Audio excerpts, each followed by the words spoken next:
నేను గౌరవ సభ్యులకు అందరికీ ఈ పక్షం కానీ ఆ పక్షం కానీ నా మనవి, ఇక్కడ దిక్కు చూసినందుకే ఇచ్చిన సార్కి దయచేసి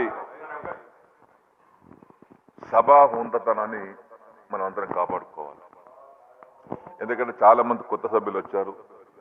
వాళ్ళు మనం చూసి నేర్చుకోవాలి సభలో ఏ విధంగా ఉండాలి, సబ్జెక్ట్ మీద ఏ విధంగా మాట్లాడాలి. ఎందుకంటే మళ్ళీ వాళ్ళ ఎన్నికలు వాళ్ళు అందరం కలిసి పోవాల్సిందే. ప్రజల తీర్పు ఎట్లుంటుందో ఎవరు చెప్పలేం.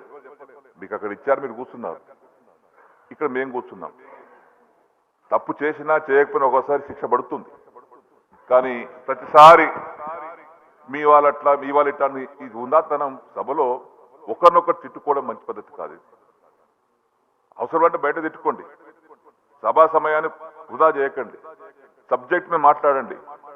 దయచేసి మీ సభా సమయాన్ని వృధా చేయడానికి ప్రయత్నం చేస్తే కొత్త వారు కూడా పాపం వాళ్ళకు అర్థం కాదు ఏమవుతుందో అని. 51 మంది కొత్తలు వచ్చారు. మనమంతా సీనియర్స్ని. వ్యక్తిగత దూషణలకు పోకండి దయచేసి. మేము కానీ మీరు కానీ ఎవరైనా కానీ సభ వృధా చేయకండి, సభను ఉందా నడపండి. దయచేసి సభా అధ్యక్షుల వారికి కూడా నా మనవి. నేను కూడా మొన్నటి అక్కడే ఉన్నాను. వారికి ఎంత సమయం ఇచ్చాను రికార్డులో ఉంది. 5 ఉంటే కూడా మేము అధికార పక్షం మాట్లాడేదానికంటే సమయం వారికి ఎక్కువ ఇవ్వడం జరిగింది అధ్యక్ష. ఇప్పుడు రికార్డు తెలుస్తుంది మీకు. ఆ విధంగా వారు కూడా సభ నడిపించుకున్నాం.